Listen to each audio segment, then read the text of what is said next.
research professor, actually developed the open source for random forest, and that is where her continued research is in. And so we'd like to welcome her and listen to her presentation. Thanks. Thank you.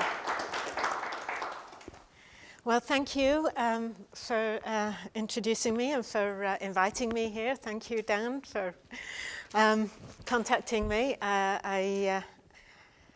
I'm grateful to the university for hosting me, even though they said I have to announce that none of this is their responsibility. So I take full responsibility for what I say today. I don't think any of it is going to be the sort of things that they're going to want to reject, you know, but when you never know. So what I've been asked to talk about today is a little bit out of my area of expertise, which is I've been asked to talk about big data. And I have to say right at the beginning, I don't know that much about big data. I'm coming at this from an algorithm development point of view. So I'm a statistician primarily, and well, totally. And I work on developing algorithms. It just so happens that the algorithms that I've been involved in developing are very useful for big data. And so what I'm going to try to do today is give you an introduction to the sort of techniques that are out there, some of the advantages and disadvantages of the techniques and of the software, a little bit of an introduction to the software, although I have to say I have not actually used the big data software myself because I'm an academician. I work on developing algorithms. I don't work on doing data analysis. You know, occasionally I do it. But most of the time, my interest is in how to make better sense of things. So first of all, what I want to do is answer the question about what is big data? What do we mean by big? You think you know. I thought I knew. It turns out I didn't know. I didn't know at all what big data were. And then before about the 1960s, because of the state of computing, we were dealing with typically a data set that would fit on a page. Some of us still do in statistics. Some of us still deal with data sets that you can write down on one page. But most of us are moving to slightly bigger data sets. So if you look, say, at a handful of observations, you get about a few kilobytes of data. That's the sort of data set size we were dealing with in the 60s. In the 80s, moved to a few dozen measurements and maybe a few thousand what we call observations, rows, cases, you might call them in engineering. So we're talking about a few hundred kilobytes there. By the 90s, we're up to the megabytes, several thousand observations. Even in the early 90s, statisticians would generally laugh at you if you came to them with a data set that was wide. In other words, had a lot of variables and very few observations. So variables would be things like, at the moment, you're dealing with lots of data on sensors. You may have, these days, you may have 100,000 sensors on a piece of equipment, like an aeroplane, something like that. 100,000 bits of information, and then you collect that over time or over different airplanes, so you get a number of observations as well. But until the 90s, at least in statistics, we couldn't handle having a lot of measurements and relatively few observations. Now we can, but it took quite a jump. In fact, it took the electrical engineers and the computer scientists. They're the ones who basically showed statisticians how to deal with these more interesting sorts of problems. So in the 90s, we were there. In about 2003, we got the Human Genome Project. Then we're up to gigabytes. Now, if you look, they don't save all this, but if they did save all the measurements they take at the Large Hadron Collider, they would have nearly 500 exabytes. Now, you probably don't know what an exabyte is. I didn't. Maybe you do. But if you, in case you don't, I made a table of what what these things are like. A kilobyte, if you think about a kilobyte as being represented by a small die, you know, like a dice that you would roll, a little die about a centimeter by a centimeter by a centimeter. If you think about a kilobyte as being about that big, then a megabyte is about the size, about this big, right? And a gigabyte would be about a meter by a meter by a meter. Right, so we're getting, I know you know all this, but sometimes you just kind of lose sight. You know, when you look at a table like this and look at these, it's going up by 1,000 each time, you know, you tend to follow this and you don't really think about quite how big it's getting. So by a terabyte, which you can fit on a little portable hard drive, we're looking at the equivalent of something that's like the size of a 6-bedroom house. But when we get to a petabyte, which people are regularly dealing with petabytes of data now, we're talking something that's about the size of the Empire State Building, so huge. And exabytes would be like a building that's 13 feet high over the entirety of Salt Lake. That's how big you're getting. And then you know, it just gets worse, about that same height over the whole of Utah and over the whole of the USA. Where we are right now is about here, as far as the size of data sets that are being produced. We can't analyze data sets of that size yet, but that's where we're at as far as you know, how much data is coming at us. And it gets kind of scary when you realize how fast we got to this point. And computer power has increased a lot, but what hasn't increased correspondingly is our ability to make sense of these data, of these sizes of data sets. So big, we can be talking really big in the next 10 years. You know, we could probably see us being able to analyze these exabyte data sets. So it's more like an avalanche than an explosion, and we're tiny little mice trapped at the bottom of that huge amount of snow that's coming down on us. How on earth are we going to survive this thing? Well, I want to talk a little bit more about data, because it turns out that even data that are physically small can count as big data for what we mean. So big data sets can be really small, can be relatively small, but it's not just a matter of size. So here, if you have an aeroplane with a lot of sensors, like I mentioned before, you may have less than 3 gigabytes of data by flying that thing for an hour and catching all that data. But that would generally still be thought of as a big data problem, because the questions you want to ask are very complex. What you would like to know in a situation like that is how the sensors relate to each other, whether they interact with each other, the measurements that you're taking interact in predicting some sort of response, like whether the plane's out of control or going out of control, or whether it's comfortable in the plane for the passengers, that sort of thing. So generally, very, very complex questions on a small data set can make it count as big data, a big data problem. Even in contrast, we get a lot of big data that's actually quite simple structurally and maybe not so complex. And so even a petabyte of data may not be a big data problem, in the sense that if you're asking very simple things, we know how to get that sort of information out. So if all we're looking for is averages and stuff like that, we can handle huge data sets like that. That's not what we're talking about when we're talking about a big data problem.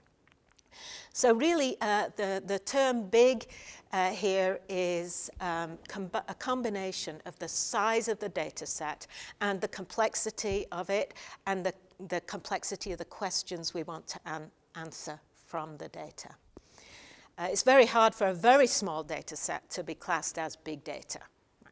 100,000 measurements, you know, every second for an hour is still quite small size-wise, but it's still a fair amount of data, right? When, you know, you couldn't put any big data on one page, but still, these are quite different sort of situations.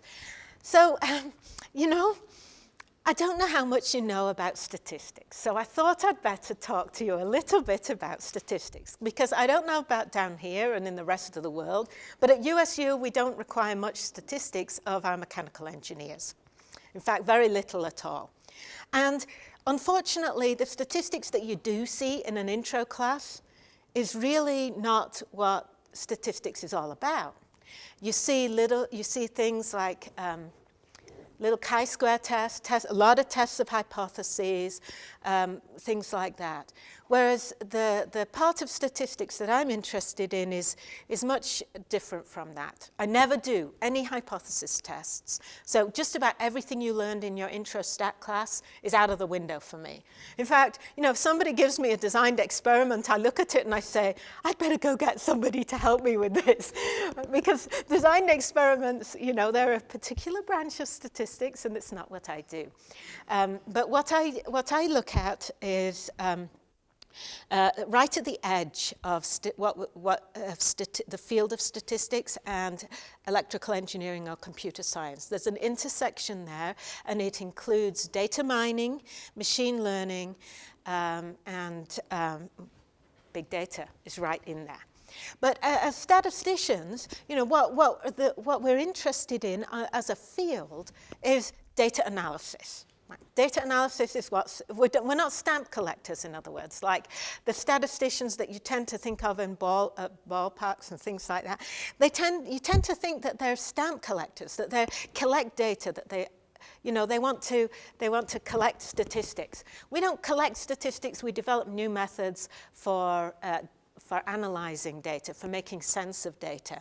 So really, when we're talking about big data, we ought to be playing a role in the big data analysis side of things. So all the analysis, interpretation, presentation, there's a huge field on statistical visualization where we think about how to present data. And that, you know, big data has a role in all of these, or these things have a role in, all of these things have a role in big data analysis. But we're not the only people who analyze data, obviously. The computer scientists have been analyzing data in very creative ways, and they actually taught us a thing or two about our own subject. So, you know, the cross-fertilization of ideas there was very useful. So we're much more than p-values and hypothesis tests, and I hope to convince you of that. So the sort of particular problem that I want to talk about today is a situation where you have a bunch of predictor variables, and they may be your sensor measurements, and you have one response. In fact, you can have several responses, but I'm just going to think today about having one response variable.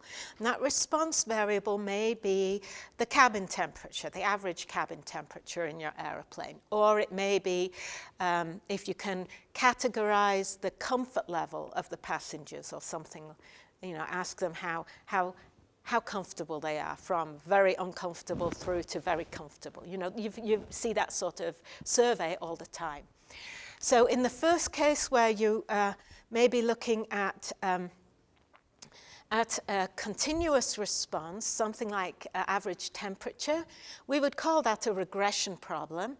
And in the case where it's a categorical response variable, we would call that a classification problem. And I don't know how standard that is to you in mechanical engineering. So basically, we're talking about a situation, lots of predictors. We want to predict one response, and that response may be numerical or it may be categorical. It may be the plane is safe, the plane is unsafe, something like that. And so, you know, there's slightly different kinds of problems. So we want to predict the value of the response, and typically we want to understand the relationships, the relationship between the predictor variables and the response, and between any interactions in the predictor variables and their effect on the response.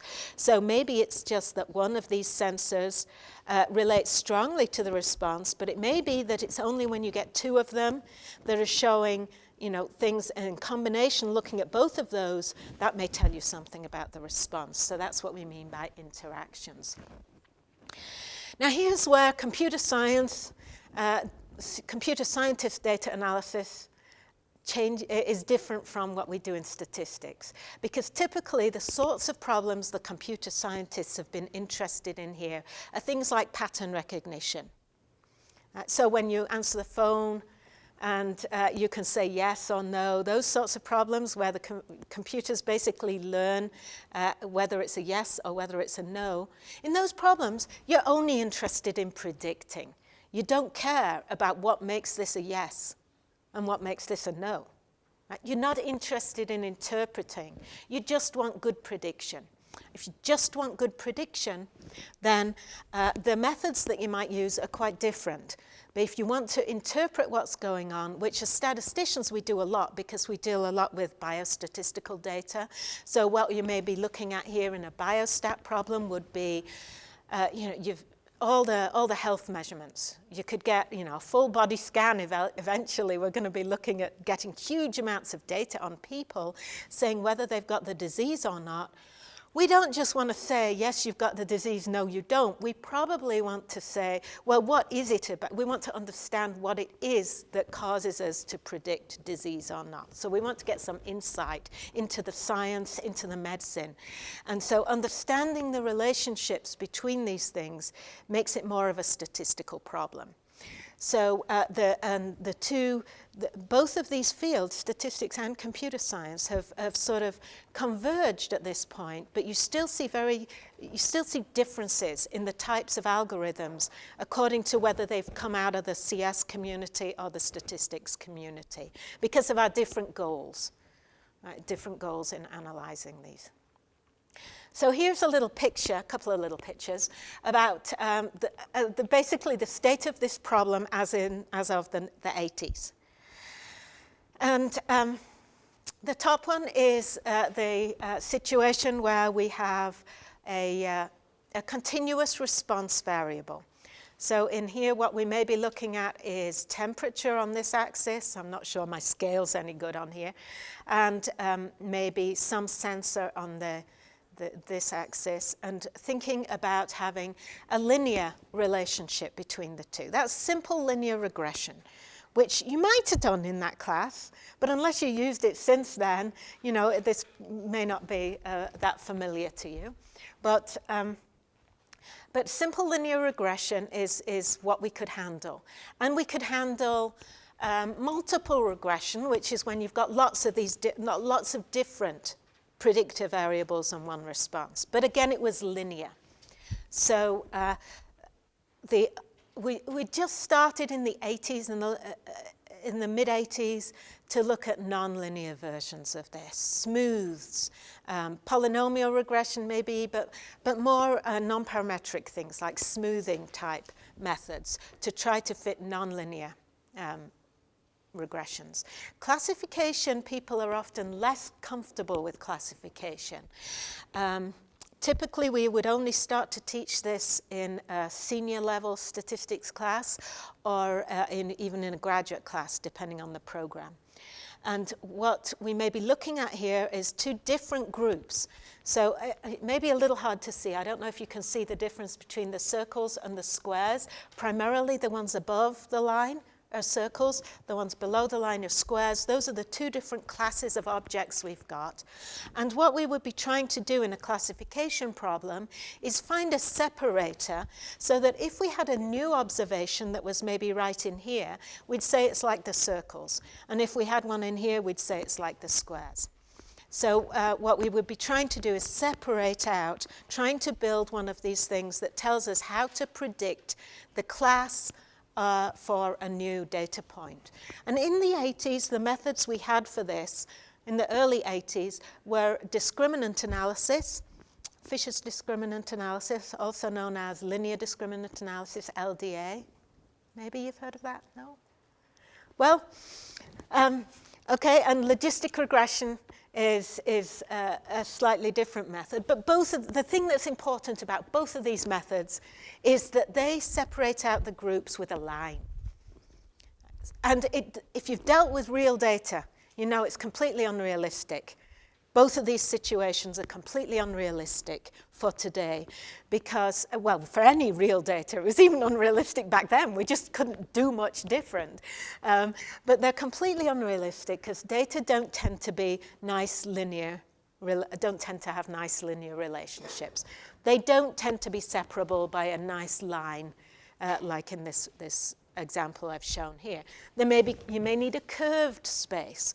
You may even have little pockets of one group inside another group. All sorts of things can happen and do happen with real data. Even the shapes of these clouds are, hypothetical. I generated these data. They're not real data. If they were real data, they would have been not so neat. They would be a lot messier than this.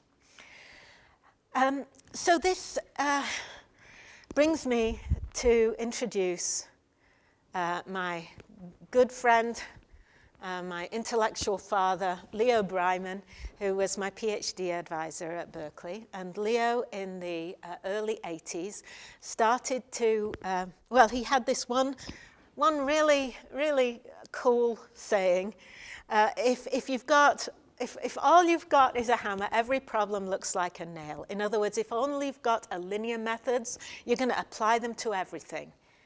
And whether they work or not, you're just going to keep hitting them with this same hammer. Leo decided this wasn't good enough. Oh, here's my little cartoon on that one. Thanks to my kid. So Leo decided that wasn't good enough, and he got together with a group of people to come up with a new tool. And he decided that the new tools had to be quick. He was a visionary. He was a visionary. He knew they had to be quick and had to be automatic, so you didn't have to play around and tune them a lot. You all know the sort of thing you have to do with calibration, things like that on engineering type problems. Well, it's the same thing with a lot of these data analysis problems. Eventually, you're going to be able to get them to fit really well, but you might have to spend a long time doing that. Leo had the foresight to realize that you had to have methods that were automatic, that would work right out of the box, right off the shelf. They have to be able to deal with mixed data types. What do I mean by that? Well, some categorical predictors, some continuous predictors, some discrete, all sorts of different kinds of data in there. Incidentally, what we're reaching the point in statistics right now, one of the current research areas, is dealing with data that are not rectangles at all. Your observations may be graphs, or trees or something, trees as in the computer science sense. So we're not quite at that level yet with this, but still mixed data types, missing values. Here's an interesting thing. If you apply a standard statistical software package such as SAS, which is probably the biggest statistical software package, if you have any missing data on any, if you have any piece of information about a person, if that's what you're looking at, if any piece of information is missing, that person gets deleted from the analysis. So you could have everything but one little bit. Right? When you're filling out a survey, do you ever do those? I don't do those anymore. But if you ever answer a survey, if there's one question that's missing, that means you get dropped from the analysis. That's the standard statistical way to deal with missing data. We have to be able to do better than that. That would mean that if one of your sensors wasn't working, you won't get any information. That's ridiculous. You know you've got information. So we have to be able to deal with missing values and model complex interactions. Nowadays, we would add to this the ability to deal with big data. So this was the team that got together. This is Breiman, Friedman, Olshan, and Stone. Breiman and Stone were Berkeley professors. I think Chuck Stone is emeritus now, and Leo passed away. Jerry Friedman and Richard Olshan are Stanford professors. They got together and developed something called CART, Classification and Regression Trees. They published this not as a journal article, but as a book. And Simultaneously, a computer scientist called Quinlan came up with a similar idea. He called it C4.5, very, very popular in the computer science. The idea behind this method is that we're going to fit a tree structure to the data. This gives us a nonlinear sort of a fit. And one of the things that's nice about this is that you can hand one of these trees to a physician, to a person in the field, and they're going to be able to look at it and understand what's going on. And the way it works is that you would create a tree like this, and that's fairly complicated how you create it. Basically, you would look at every possible sensor and see how you could split it into two. And so every possible sensor you'd look at, and the very best way of splitting the data into two, that's the one you would pick for that first split. Then any observations for which that's less than 1.05 would come to this side. Any for which it's greater would go to that side. Then you start again. This is now a subset of your original data. It's the subset for which sensor 1 was less than 1.05. Now you do the same thing. You look at all of your possible sensors, and for every one of them, you find the best possible way of sending some left and some right. And the best possible way means the way that's going to give you the best predictions. The predictions happen when you drop new data down. Each new data point will end up in one of these terminal nodes, and what you predict at the terminal node is the average of all the training values that went there. So here, this particular combination was low. This one was very high if both of them were big.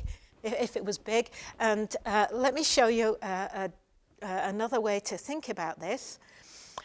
Basically what's happening is we're chopping up the data space into little boxes, and in each one of these little boxes we're fitting a different constant. So if you think about the data space as being here, we're fitting a step function like this one. Now for regression that seems kind of weird because you've got these jumps at the boundaries. For classification, that's a good thing, though, because you want jumps. You've got a different class. And so this would be the sort of regression function that you could fit. It's very flexible, can handle all sorts of ups and downs, nothing like the parametric linear model that I showed you before. So this was probably, this was a breakthrough in the 80s. Not anymore. So now, the more recent tools, neural nets. I'm not going to talk about neural nets because I don't feel sufficiently, I know a little bit about them, but basically there are better ways to learn about neural networks than having me talk about them. Support vector machines. So neural nets and support vector machines both came out of the computer science community. They're both very good at predicting things, less good if you want to understand what's going on. So if you want to say, which combinations of variables cause me to think that this aircraft is going out of control, which sensors are leading me to this, then you're not going to be able to do that very easily with a neural net or a support vector machine. So those came out of computer science. Then something really interesting happened in the late 90s. People started to say, okay, we have these tools, and we know that they're not very good everywhere on the data. Some tools are good here in the data, and other tools are good over here. Well, maybe if we can get a bunch of these tools and put them together, maybe they can be good everywhere. It's sort of like committees. Committees can be very bad, but if you have a bunch of people who all know something, then when you put them together, the group can know more. And this is what happens with these ensemble algorithms. These ensemble algorithms, basically what you have is a lot of different methods, all making predictions. And they're all wrong some of the time.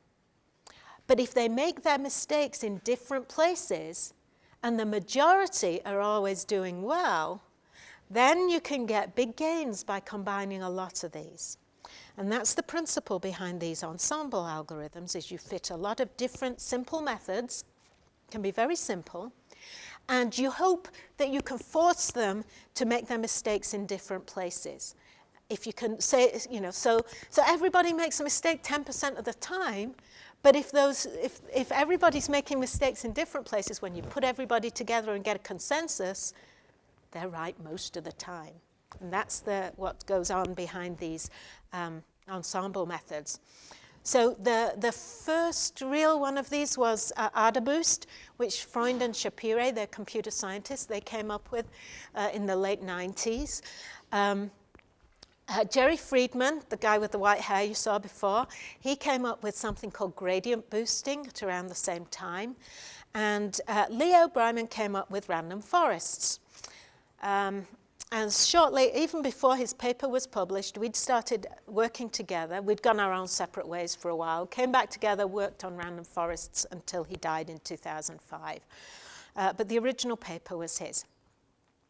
So this is where my area is, but I'll give you a little bit of an idea about these other things. So first of all, support vector machines. Support vector machines started out with trying to find a linear separator. These were computer scientists, though, so they came at it not from a linear regression point of view, not from the same perspective as a statistician would. As a statistician, we're always thinking about the possibility of randomness, of overlap. The computer scientists don't come at it that way. They come at it and say, we're going to assume that we can solve this problem perfectly, and then we're going to see how we can go from there. So they tried to get, assuming that you can separate the groups, they tried to find a line that will separate them in the best way. And if you think about it for a little bit, the line that's going to do that is going to be the one that's as far away as possible from in the middle there. So if, you can see that there's a sort of a barrier in between this rectangle there that's in between the two groups. If you put a separator right in the middle there, then probably that's going to give you a good way of predicting new data. You're not sure, you're not sure what's going to happen in here. It may be that the true separator should be here and you're going to make a mistake there, or vice versa. But, they try to get this separator to be as far away from the two clouds as possible. But then you see, because they're not thinking about overlap, they have a problem when they're thinking about what if it can't be separated? Well, if these two groups can't be separated, their idea, Vapnik's idea, is quite a clever one. He said, okay, if we increase the dimensionality, sooner or later, they are going to be separable.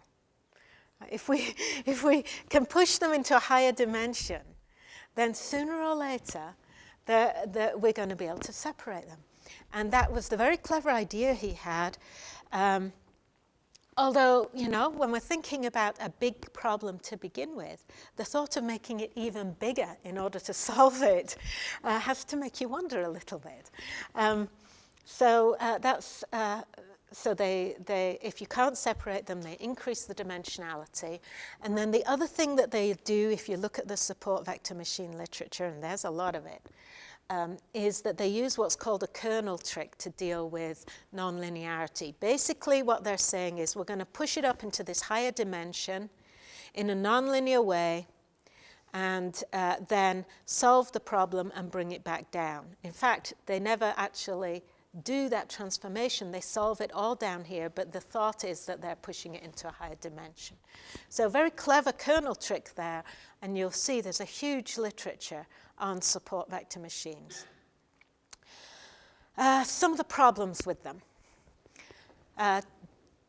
This kernel that I've mentioned, they have different sorts of kernel. And it is like you tend to think of as a kernel. It's something that's like a weight function. It's big in the middle, and as you go out, it gets smaller and smaller. But it's really hard to choose that kernel. You've got nothing to go on, really. You basically have to try one kernel, see if it works. Try another one, see if it works. Maybe in a discipline where you're looking at a standard kind of problem where you can analyze it once. If you find a good kernel, you would be able to use that again and again. But as a general tool, that leaves a lot to be desired because you don't know what kernel is going to work. And so you're going to have to do some experimenting. The other thing with support vector machines is that they don't do well with lots of predictors. The sort of problems we were solving in the early 2000s were ones where microarray problems in biology. So we would have maybe 5,000 predictors and maybe a couple of hundred observations because they were really expensive. What they had to do to get support vector machines to work there is they had to do a principal components analysis first, which means that they basically throw away a lot of their information. And that's fine in some situations, but you don't know if you're going to throw away the bit that's useful in doing your prediction. So, not a very good idea to throw away most of your data right at the beginning, unless you happen to be in a very lucky situation. They don't tend to scale well, and this is an area of current research. In other words, if you have a lot of observations, support vector machines are not linear in the number of observations. Well, most of these methods are not. All right, so support vector machines are probably among the most accurate methods, much more accurate than those tree methods that I talked about. These ensemble methods, though, are competitive. AdaBoost is the one I don't know how much I want to go into what AdaBoost does. Basically, what it will do is fit a very simple model, and then it looks at where it made its mistakes. And those places where it makes its mistakes, it then says, oh, we got to pay more attention to these guys. So it puts more weight on those observations and then repeats and repeats and repeats, each time increasing the weights on the ones that are hard to classify. And it works okay. Gradient boosting machines, though, are probably quite a bit more accurate than AdaBoost. So gradient boosting is even more complicated. You would fit an initial tree to the data, like what I showed you before. Look at the errors around the predictions, and then fit another tree to those errors. So you build up a more and more detailed picture of what the surface looks like as you fit more and more of these trees. It's very technical. I'm giving you just a bird's eye view right now because it's really technical, and that's, you can always read that. But basically the idea is that you're fitting a bunch of trees. Each one is giving you a little refinement. So one of the problems with these, both of these boosting methods, is that as you add more and more of these little models, they can overfit the data, which means that you're tailoring to the data you've got, but it may be very bad at predicting new data. Practically, the most important problem is that they take a lot to tune. Right? So they're not automatic, they're not off the shelf at all. You need a lot of expertise and a lot of computer time usually to tune these, even for small problems. If you've got a big problem, you're going to be in a lot of trouble. The other thing is to parallelize these, each model depends on the last one. Each one of these little trees you can't do until you've done the last one. So, you can't naively parallelize this and send it out to different computers because you need the results from one before you can start the next. Probably the best implementation of these, this is gradient boosting, is TreeNet, and that's a commercial package that's put out by Salford Systems, but they have a lot of tricks to make the tuning easier. And so, but they charge a lot for the software too. So here we come to random forests, which overcomes, it wasn't designed to overcome some of these things, but it does overcome some of the problems with these other methods. It's competitive with all of these other methods in terms of prediction, but it has some advantages for big data, and that's why I'm here today. So basically what we do with forests is we grow a lot of trees. And each tree is a little bit different. It's different in two ways. One, it's different because we fit it not to the whole data set, but to what we call a bootstrap sample from the data. Bootstrapping is a statistical trick. Basically, we sample, if you have 100 people, 100 observations, you would sample 100 of them with replacement. So some of them you get twice, some of them 3 times, some of them you don't get at all. And what this does, they can prove, what this does is gives you something that's like, it's an attempt to see what the real distribution would be like, the underlying distribution. There's a lot of theory there on the behavior of bootstrap samples. So what this does is makes each tree is fit on a slightly different, a perturbation of the data set, if you like. A perturbation, a random perturbation of the data set. Not random as in completely random, but you know, it's got a random element to it. Each one of these data sets is somewhat similar, but they differ enough so that these trees that we fit are quite different. The second thing that we do is that at each node, when we're looking to make that split and send some of the data one way, some of the data the other, we don't look at every possible way of splitting. We choose a random subset of our predictors and split on those. You can see there that all the cost in the algorithm is that step, the cost in the tree algorithm. If we're only choosing a few out of all of our predictors, we get a lot of efficiency there because we're not looking at every possible predictor. If we got 5,000 and we're picking 50, that's a huge saving right there. But as well as saving in time, it means that the trees are even more different. And it turns out that those two things together give us something that's very, very accurate. Moreover, as we fit more trees, we don't have the problem that the boosting algorithms have of overfitting. This method can overfit, but it doesn't overfit as we add more trees. And what that means is that when you're tuning it, you don't have to be too careful. You can just throw in as many trees as you can afford, and you don't have to worry about having too many.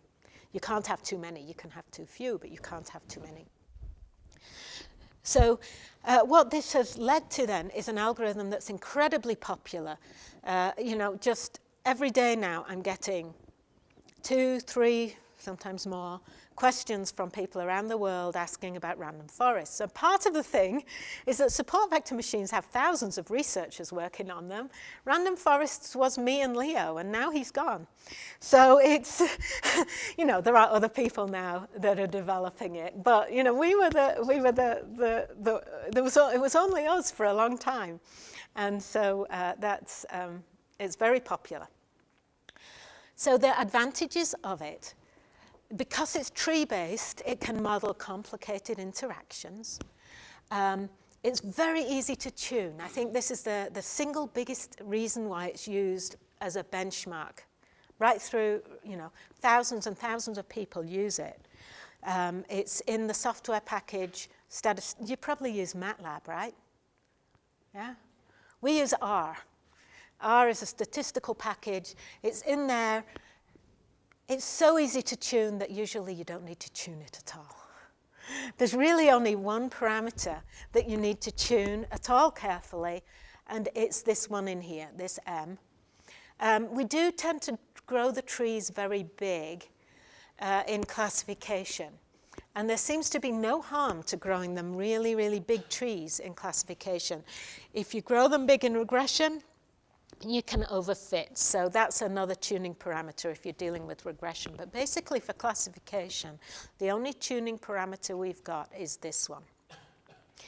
And so it means that if you have a problem, you don't know what's going on, you hit it with a random forest, you're going to at least know, you're going to have a good idea of what you've got to beat.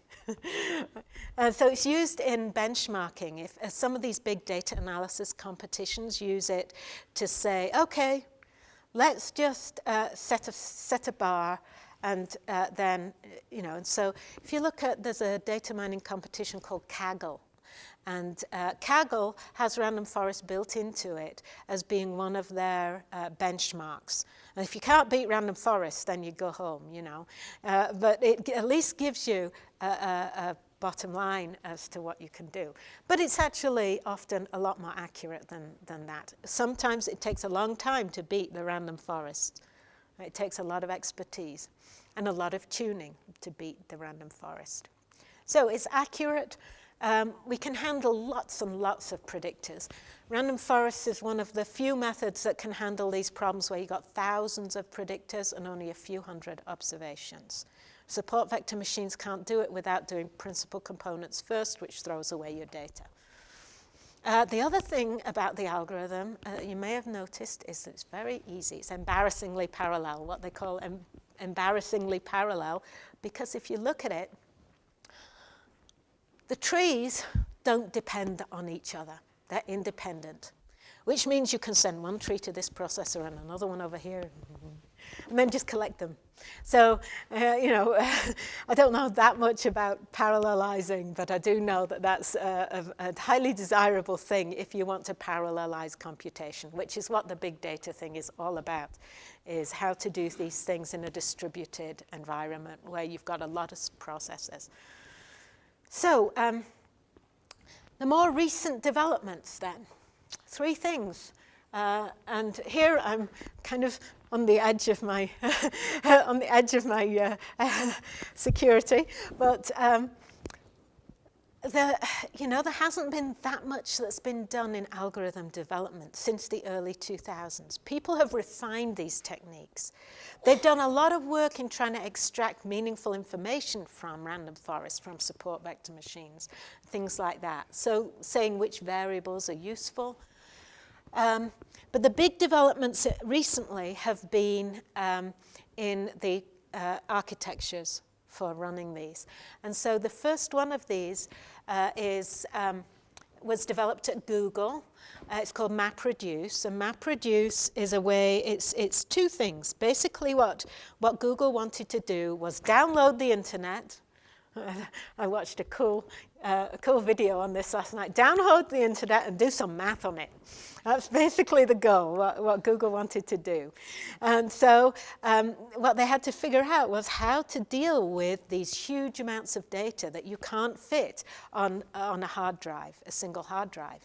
So basically what they do with MapReduce is they take the huge data set and they break it into chunks. And they'll have a whole room of processors that are cheap, cheap machines. These are not supercomputers. These are cheap machines. And some of them break. But they send the little bits of data off to all of these machines. And so it's like, your first chunk, you might replicate it 5 times, send it to 5 different machines. And then the second chunk, again, goes to 5 different machines. And you send them off maybe at random. There's probably proprietary details about how they do this. But basically, you've got then your data, you've got it replicated so that if some of these machines break, you don't lose it. And of course, sending it out to more than 5 machines would make that smaller, the probability of that smaller and smaller. So you've duplicated your data, you've sent it out to these different machines, and then the machines individually do the processing. So you don't have to have one machine doing this. All these different machines are doing it and reporting back. And so, that seems fairly obvious. Unfortunately, Google don't share very well, and so this is proprietary software. But a brilliant guy called Cutting, I can't remember his first name offhand, decided to make an open source version of what they had done, and he called it Hadoop. Apparently it was his kid had a soft toy that was an elephant called Hadoop, and so Apache Hadoop was born, and being a free software, this is much more attractive than Google in the sense that you don't have a lot of investment in using it. Incidentally, our package R, the Random Forest, is all open source. Right, so you can get the code. We gave away the code on Random Forest. And the R project itself is all open source. So completely free, and you can even change their code and do what you want with it. Which is, I don't know how much you're doing this in mechanical engineering, but in statistics, this is it. The R community defines research in statistics now, applied research anyway. If you're anybody in statistics, you've got a package in in R. It's kind of the way it is. So then after that, Yahoo. I guess Ingersoll was at, no, Cutting was at Yahoo. Mahout was, is a machine learning package that goes along with Hadoop. So, and Mahout has random forests. So that's what Dan saw and realized, aha, we have a random forest person here, so let's get her to talk. So here I am. So Hadoop, I guess I should have gone to this slide earlier, it's scalable in the sense that it can handle bigger and bigger data. You know, you can reasonably use this for reasonably big data sets. I described what it did there. And Mahout is a machine learning library. So it implements support vector machines, it's got boosting algorithms, it's got random forests. All of those algorithms that I've talked about today are basically for classification or regression. There are other things that are in Mahout, like recommenders. Recommenders are what they use to solve the Netflix prize, if you remember the Netflix. Have you heard about the Netflix prize? That's a bunch. I don't know much about recommenders, to tell you the truth. I think random forest might be useful there, or some version of it, but you know, you can only got so many hours in a day. I've never really looked at recommenders. Clustering, I do know a little bit about. Clustering algorithms, though, are for quite different problems. They're for problems where you don't have a response. All you have are data, and you want to divide them up. And that's a very nebulous problem. It's not well defined. If you're ever in that situation, I feel sorry. because really when you don't have something you're trying to predict, if you're just trying to divide things up, well, there's a lot of ways to do that. And there's no real objective single definition of whether you've done it well or not. When we have a response variable, we can always ask, how well did we predict it? So the classification problem is much better posed because we have data where we know which group they're in, and we're trying to predict the group for new data. The cluster analysis problem is much less well posed and quite difficult. So if you look in here, you'll see these things. I don't know how good the algorithm is that they've got in there. I don't know where they stole it from. Took it from, we gave it away, right? So they didn't steal it.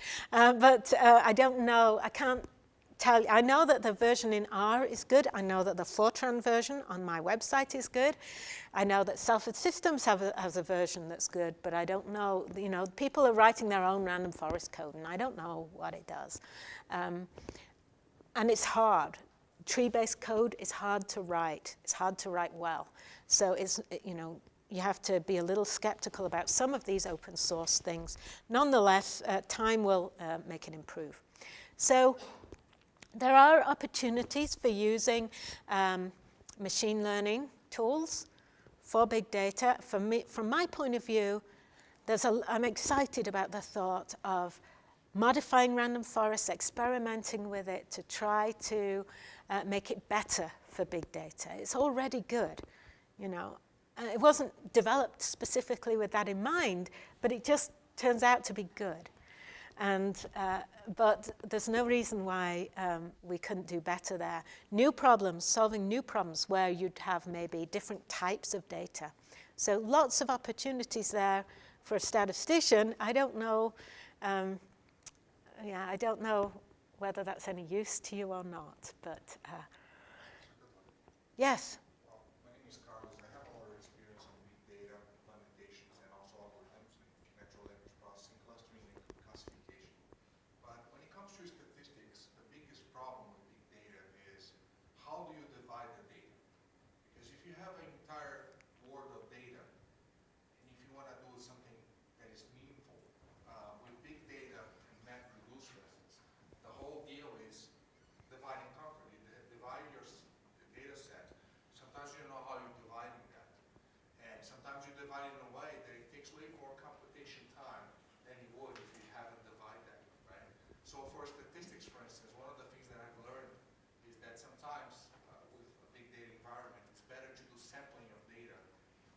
Right. to divide Mm-hmm. and actually try to do the whole thing. Right. As far as clustering, like you're saying before, I did a lot of implementation classification development my own algorithms, and for classifying documents, what they're related to. Also, clustering, for instance, I didn't know exactly what I was trying to get opinions from different people in a huge amount of data. I didn't know exactly what it was, so what I did was I did a little trick. I tried to extract the emotions from those documents first, and then I would cluster. If I had 20 emotions, it's one thing. If I had 2,000 different emotions, another thing, right? So those algorithms actually work really well. Oh, good. If you mix them, and if you do some little tricks sometimes, So thinking ahead is very helpful.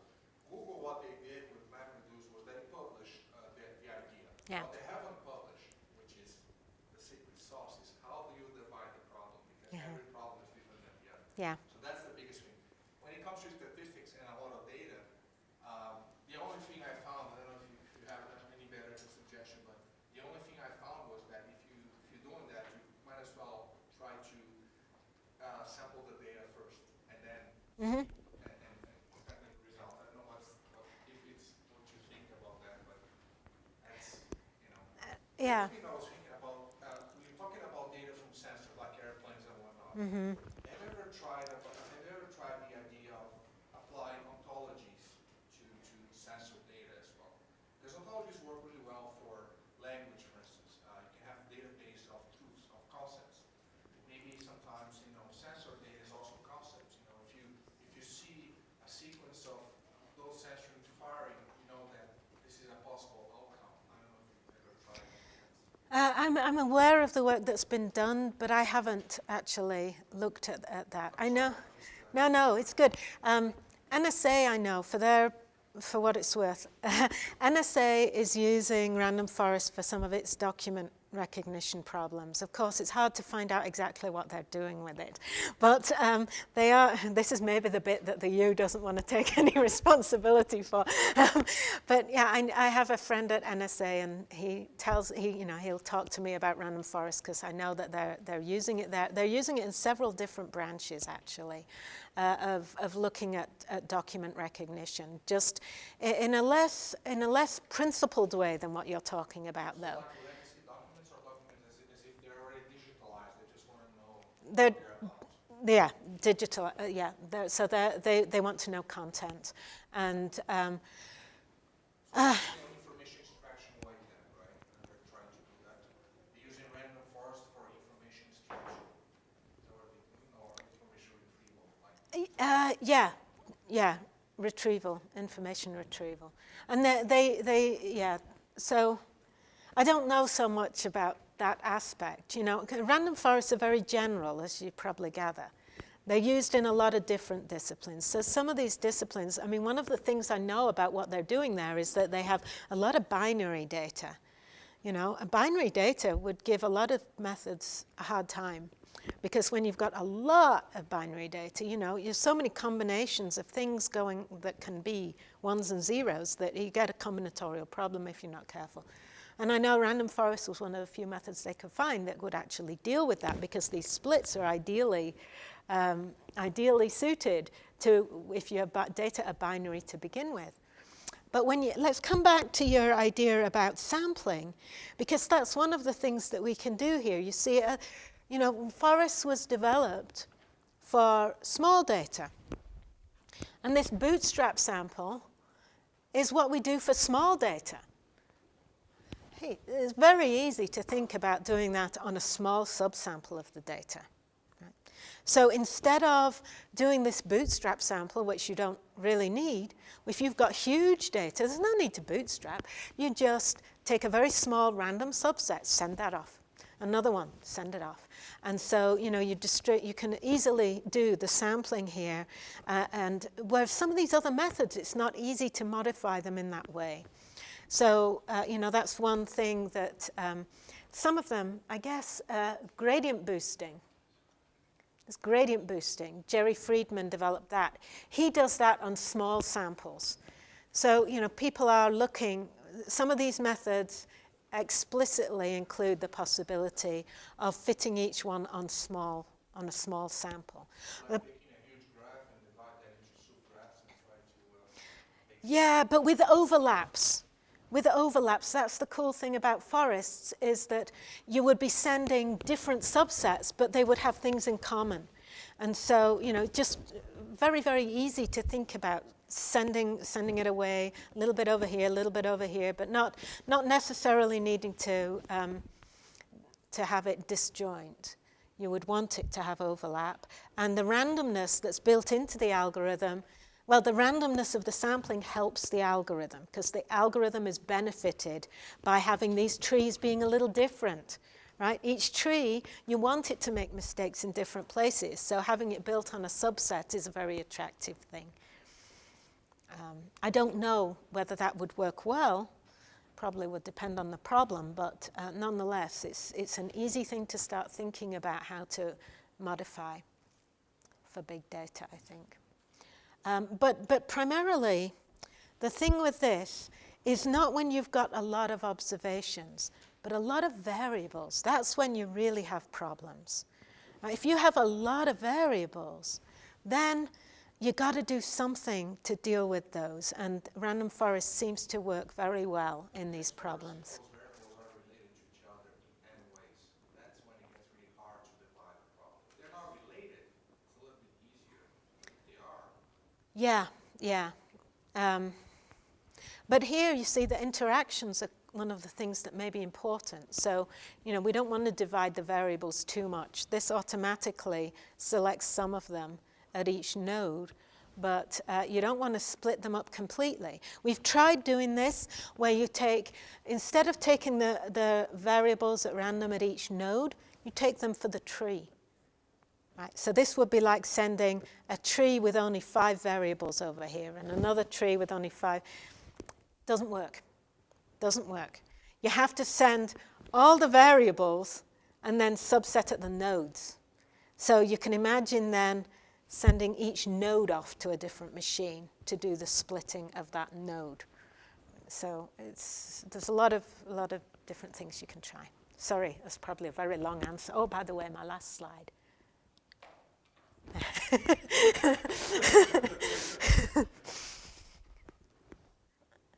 Any other questions? I have Yes. the simplest question. Anybody speak Hindi? Is it Mahout or Mahout? Anybody know? I say my I house. speak Hindi, but I don't know about that. Well, I looked it up and it says that, when I looked it up, it says, everybody says Mahout, but it's really Mahout. But I said Mahout until I started to listen to some of the videos online to prepare for this talk. And that's when I saw people saying Mahout. So I thought, I better say Mahout. That must be the American way of doing it. Yeah, Mahout is correct. Mahout. Thank you. I'm not Indian, but I know English. Thank you. I'll remember that. Mahout. I don't know. The connection is kind of obvious with the soft toy elephant, right? All right. If there are no other questions,